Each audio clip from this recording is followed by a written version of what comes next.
Hi friends, good morning. ಇವತ್ತು ನಾನು ಒಂದೆಲಗ ಚಟ್ನಿ ಅಂದರೆ ತಿಮರೆ ಚಟ್ನಿ ಅದನ್ನು ಮಾಡೋಕ್ಕೆ ಹೋಗ್ತಾ ಇದ್ದೀನಿ. ಇಲ್ಲಿ ನನ್ನ ಮಮ್ಮಿದು ಪ್ರಿಪರೇಷನ್ ಆಗ್ತಾ ಇದೆ ವರಮಹಾಲಕ್ಷ್ಮಿಗೆ. ಸೊ ನಾನು ಹೊರಟೆ. ನೋಡಿ, ಎಲ್ಲಿ ನೋಡಿದ್ರು ಬರೀ ಒಂದೆಲಗ ಲೀವ್ಸೇ ಇದೆ. ನೋಡ್ಕೊಳ್ಳಿ, ನೋಡಿ ಸುಮಾರಿದೆ. ಎಷ್ಟು ಬೇಕಿದ್ರೂ ಕಲೆಕ್ಟ್ ಮಾಡ್ಬೋದು. ಸೊ ನಾವು ಕಲೆಕ್ಟ್ ಮಾಡಲಿಕ್ಕೆ ಸ್ಟಾರ್ಟ್ ಮಾಡೋಣ.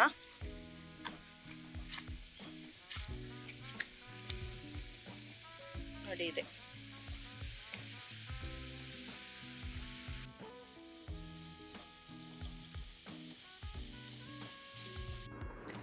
ಇಲ್ಲಿ ನೋಡಿ, ನನ್ನ ಅಜ್ಜಿ ನನಗೆ ಹೆಲ್ಪ್ ಮಾಡ್ತಿದ್ದಾರೆ ಇದಕ್ಕೆ.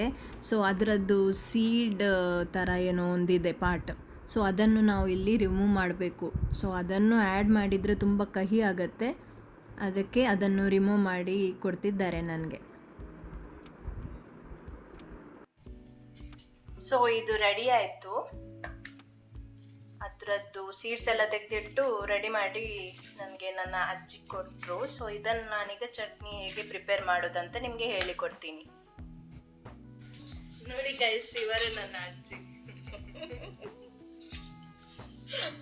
ಹಾಯ್ ಪಲ್ಲಮ್ಮ.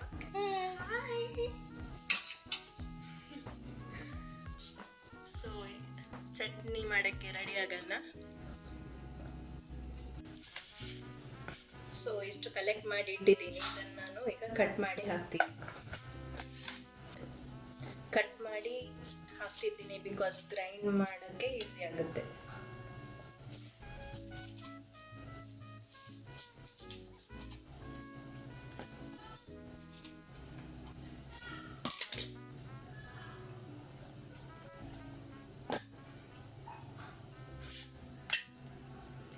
ಸೊ ಚಂದ ಮಾಡಿ ಕ್ಲೀನ್ ಮಾಡಿದ್ದೀನಿ. ಮತ್ತು ಇದರ ಬೇರು ಸಮೇತ ಗ್ರೈಂಡ್ ಮಾಡೋಕ್ಕೆ ಹಾಕಿದ್ದೀನಿ.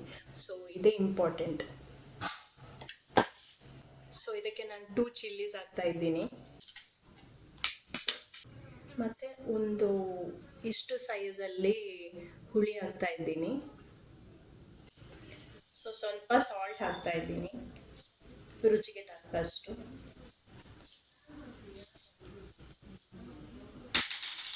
ಫಸ್ಟ್ ಈಗ ಇದನ್ನು ಗ್ರೈಂಡ್ ಮಾಡ್ಕೊಳ್ಳೋಣ. ಸ್ವಲ್ಪ ವಾಟರ್ ಹಾಕ್ತಾ ಇದ್ದೀನಿ. ಆ್ಯಕ್ಚುಲಿ ಫಸ್ಟಿಗೆ ಆ್ಯಡ್ ಮಾಡ್ಬೇಕು, ನಂಗೆ ಮರ್ತೋಯ್ತು. ಸೊ ಇವಾಗ ಆ್ಯಡ್ ಮಾಡ್ತಾ ಇದ್ದೀನಿ. ಮತ್ತು ಇದಕ್ಕೆ ಸ್ವಲ್ಪ ತೆಂಗಿನ ತುರಿ ಹಾಕಿದ್ರು. ಹಾಂ, ಪಾಡ್ಲೆ ಅಷ್ಟೇ ಅಮೌಂಟಲ್ಲಿ 2 ಟೈಮ್ಸ್ ಹಾಕಿದ್ರು. ಸೊ ಇವಾಗ ಪುನಃ ನಾನು ಗ್ರೈಂಡ್ ಮಾಡ್ತಿದ್ದೀನಿ.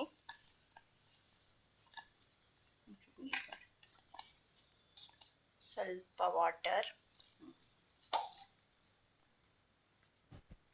ಸೊ ನಡುವಲ್ಲಿ ಸ್ವಲ್ಪ ಮಿಕ್ಸ್ ಮಾಡ್ಕೊಳ್ಳಿ. ಮಿಕ್ಸ್ ಮಾಡ್ಕೊಂಡು ಮತ್ತೆ ಪುನಃ ನೀರು ಬೇಕಿದ್ರೆ ಆ್ಯಡ್ ಮಾಡಿ, ಇಲ್ಲಾಂದರೆ ಡೈರೆಕ್ಟಾಗಿ ಗ್ರೈಂಡ್ ಮಾಡಿ. ಇವಾಗ ನಾನು ಇದಕ್ಕೆ ಬೆಲ್ಲ ಹಾಕ್ತಾ ಇದ್ದೀನಿ, 1 ಸ್ಪೂನ್. ಸೊ ಚಟ್ನಿ ಗ್ರೈಂಡ್ ಆಯಿತು.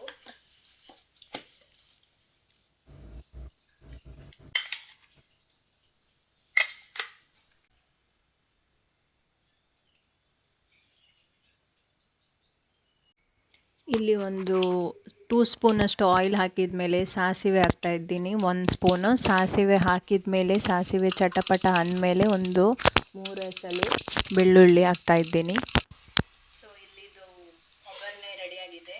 ಸಾಸಿವೆ ಮತ್ತು ಬೆಳ್ಳುಳ್ಳಿ. ಸೊ ಅದನ್ನು ಹಾಕ್ತಾ ಇದ್ದೀನಿ.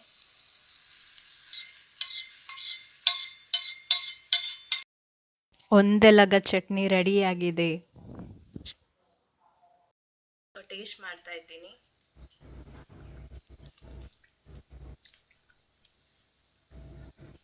ಚೆನ್ನಾಗಿದೆ, ನೀವು ಟ್ರೈ ಮಾಡಿ.